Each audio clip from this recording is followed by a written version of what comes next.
Welcome everyone to the Kendall Report, where I share my 40 years of experience to help you manage your portfolios and protect your wealth. Remember to subscribe, like, and share these videos.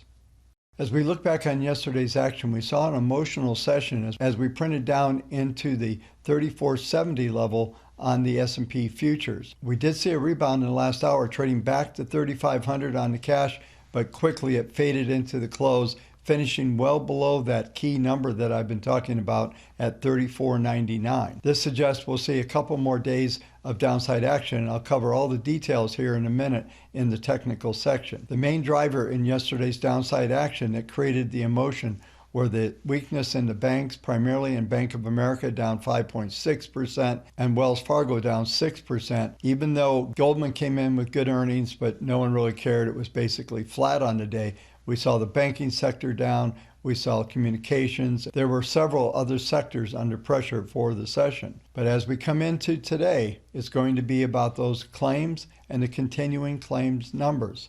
I've been talking about this all week. This is the big event for the week, and I even think that's going to be downplayed as we go forward. The claims are expected to show 830,000 increase, and the continuing claims came in at 10.97 last week.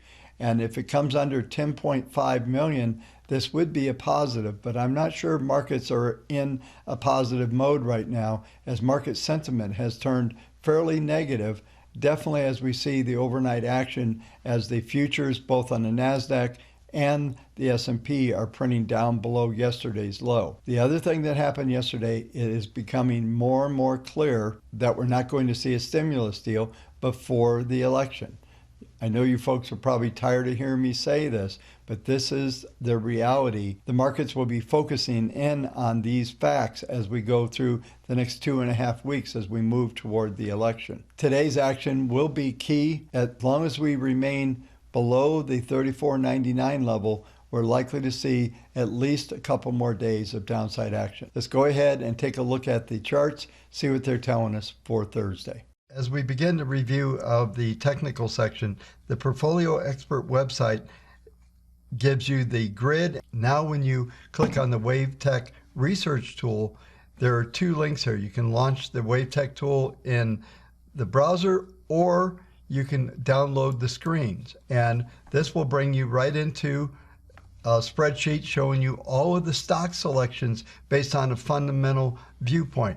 Now, very soon we'll also be putting in the website the descriptions of every one of these screens. So enjoy this feature. This is included in the WaveTech subscription.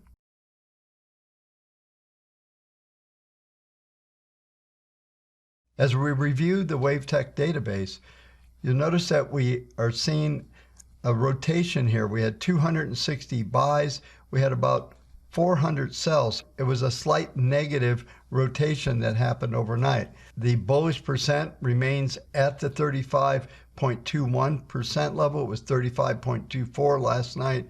So we're seeing just a maintenance of this level. And as I've mentioned over the past several days, we need to get above a 42% bullish on a short-term basis to suggest that there will be a sustainable uptrend.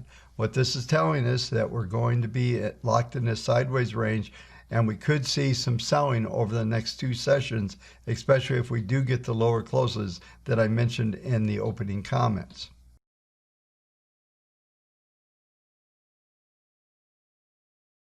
As we begin the review of the S&P futures, you'll see we're down 14 handles overnight. Yesterday's low was 34.72. Now overnight we've printed down to 34.64. This is just below the S1 that you'll see here on the market grid. My expectation is we'll probably see a S2, possibility of seeing an S3 tomorrow. And also, if you notice, the 10-day moving average is at 34.38. So that's going to be the support.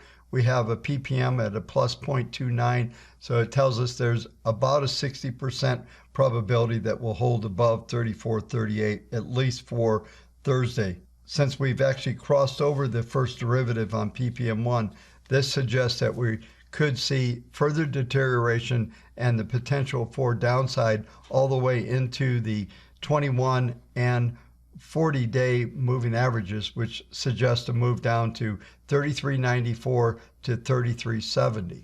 Now we may be seeing something more substantial starting to form, and it could be very similar to what we saw in September, where we're going to see some serious protection being taken in these markets. As we go over to the S&P cash, you'll notice that we printed very close to the STX number, which was 34.76 yesterday. The S3 was 34.84, so we printed down in between those two levels. Now, as we look at the market grid for Thursday, we're looking at the potential for the market to go down toward the 34.66 to 34.55 level S2, S3. This looks like a high probability we're going to go to this level. If we did go down to the STX number, that would represent a move toward the 10-day moving average, just like on the futures. So this is likely to be the pattern that's going to set up. And since we did get the close under 34.99 yesterday, this does confirm a minor top, and this does tell you that there could be as many as 5 sessions down. We'll count this as 2, so there could be 3 more days, which would carry us into next Monday. As I review the weekly S&P cash, you notice that S1 on the market grid is 34.52. It looks like we will definitely hit S1. Could go as low as S2, but there, as I just mentioned on the daily, there's some support right now. But that support, if we close lower on Thursday, that support is going to dissipate. If we were to trade through 34.24 level, then the possibility of going down to S3 would suggest a move down to the 50% line in the Fibonacci grid that I have up here. So there's definitely some downside in this market. This is going to form an A wave down. This will be the first leg of a ABC down, and we're most likely going to head back under 3,300 during this sequence.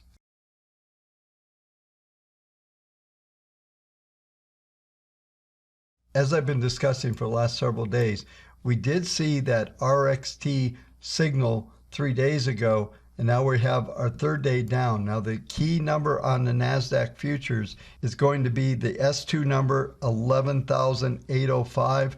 If we printed below that, then that would suggest an S3 STX move down. Also, that would print us down toward the 10-day moving average at 11,675. So we're currently down 0.8 or 96 handles overnight.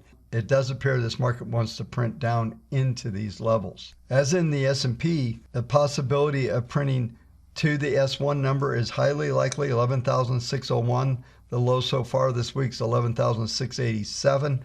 And S2 is also likely, which coincides very close to the 10-week moving average, which is that demand line. So the extreme that we could expect this week on the NASDAQ is going to be 11,462.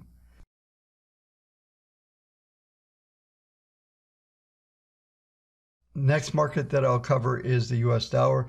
The dollar's continued to stabilize around the 93.30 level. This is the level that I've been discussing over the past couple sessions.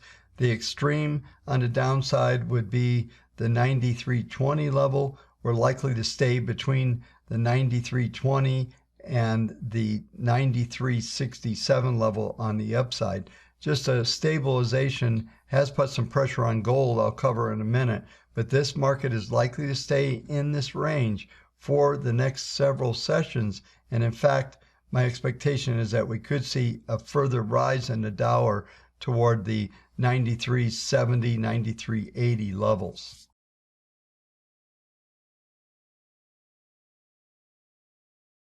The final market that I will cover tonight is gold, and gold continues to be in this minor downtrend. We're looking at ppm1 at a minus 0.17, ppm2 minus 0.09, and ppm1 at a minus 0.09. So this is not a drastic downtrend, it's just a drifting, and we're seeing the tendency for trade down toward S2, possibly S3, down in that 1884 is likely to be the extreme in this pattern.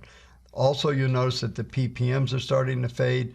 We see ppm 1 and 2 below their first and second derivatives, which is a negative and which tells you that we're not going to see any substantial rallies from here. The continuing dialogue that I have around gold right now is that we are stuck between the 21-week moving average and the 10-week moving average, which is 1881 to 1831. It's a bit of a broken record, but this is where this thing is locked. At the moment, there's not any possibility to get above or below this range. ppm 1 is continuing to deteriorate, putting more pressure on the downside. The upside resistance as we come into next week is going to be 1920, and we're going to get sandwiched even tighter into this 1880, 1920 level. It does appear to me that there's a growing trend here that is suggesting that we're going to trade down to around 1790 in this pattern and continue to drift lower. There's just no upside on this market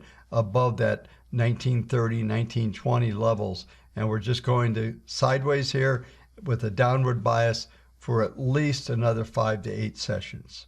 This will complete the video.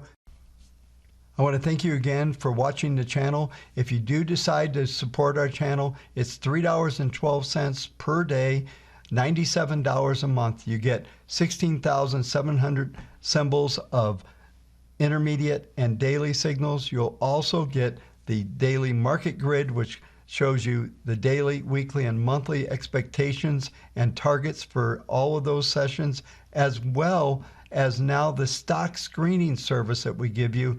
It's an absolute amazing offering. Please sign up today. The link is here on the page. Thank you so much for watching the videos and supporting our channel.